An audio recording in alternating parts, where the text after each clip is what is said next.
DD Production. Con mệt lắm, con mệt mỏi lắm mẹ à. Con ghét cái cảnh đơn phương bây giờ xung quanh chỉ toàn là người lạ. Cuộc sống sinh viên thật khổ cực, tất cả mọi thứ phải tự lo. Sống xa nhà phải tự chăm sóc bản thân, những điều này rất khó.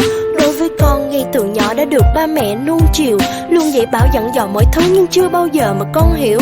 Cứ rong chơi mãi vui đùa, cứ bảo con cứng đầu thôi.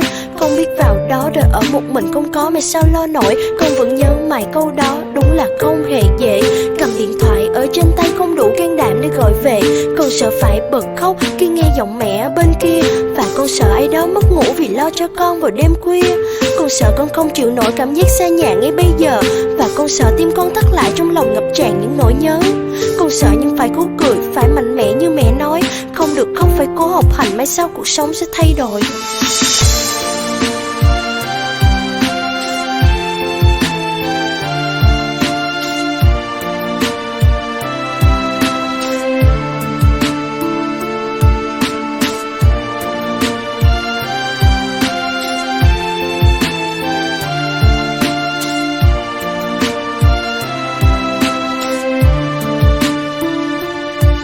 Chưa bao giờ con nói với mẹ con nhớ nhà lắm, giấu tình cảm ở trong lòng và con chỉ biết lặng câm. Con biết ở nhà cực khổ gửi tiền lên cho con ăn học, và nhiều lúc đi theo cuộc chơi đến mất bản thân trong phút chốc. Rồi chợt nghĩ lại con gái bất hiếu quá mẹ ơi. Câu xin lỗi muốn nói ngàn lần nhưng không thể thốt được nên lời. Chưa bao giờ con rơi nước mắt vì gia đình một lần nào, chỉ là không thể hiện ở bên ngoài chứ không vô tâm như mẹ bảo. Con nhớ biển xanh nơi mà con từng lớn lên, dù có đi xa quê hương cách mấy cũng luôn phải nhớ đến. Những lúc vui hay lúc buồn luôn thả tâm hồn ra biển cả, nơi yên bình, nơi giải tỏa hết những tâm sự của lòng ta. Còn nhớ những gì đẹp nhất ở trong ký ức còn đọng lại, và tất nhiên cùng những nỗi đau vết sẹo hằn đó chưa hề phai. Con xin lỗi, con bất hiếu cứ mãi làm hai người buồn thôi. Nhưng mà đừng lo, con hứa sẽ thay đổi.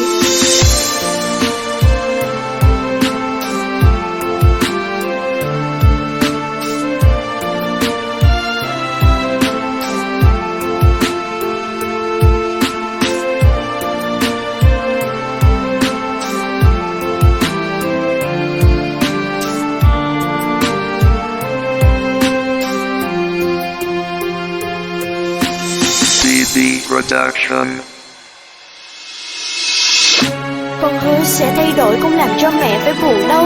Con hứa sẽ học thật giỏi và trả hiếu cho mẹ về sau. Con hứa sẽ từ bỏ hết những thú vui tiêu khiển trước giờ, và con hứa sẽ trưởng thành hơn đi qua tất cả những nỗi sợ. Con chỉ cần mọi người mạnh khỏe, đừng lo lắng cho con nhiều. 19 tuổi rồi đã đủ trưởng thành và sự đời dần thấu hiểu. Sống xa nhà rất khó khăn nhưng con sẽ cố gắng hết sức. Con không muốn thấy nữa đâu, đứng sinh thành phải khổ cực. Con biết là có nói ra mẹ cũng không bao giờ nghe được. Cứ sống mạnh khỏe mỗi ngày đi, đó là điều con hằng mong ước. Có nhiều chuyện chưa nói ra con vẫn giấu kín ở trong lòng. Con chỉ mong khi nói ra được mọi người không phải bật khóc. Chưa phải lúc này con can đảm để nói ra sự thật. Cái giá phải trả là quá đắt cho những thứ mình sẽ mất. Nhưng mà thôi, đó là chuyện của ngày mai. Còn hôm nay con vẫn phải ráng tất cả chỉ vì tương lai.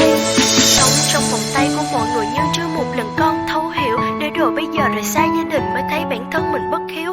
Đã thỏa lòng ước muốn bản thân sẽ cánh đồng khi tự do, gạt bỏ đi những lời khuyên nhủ và chưa bao giờ trân trọng nó. Giờ có quá muộn để hối hận không khi xin lỗi về tất cả. Bây giờ con lại khao khát tình yêu từ người sinh con ra quá. Con hay cãi bướng khi ở nhà và chưa một lần bị vấp ngã. Bây giờ con lại đã thấy tình yêu mà bấy lâu nay đã bỏ qua.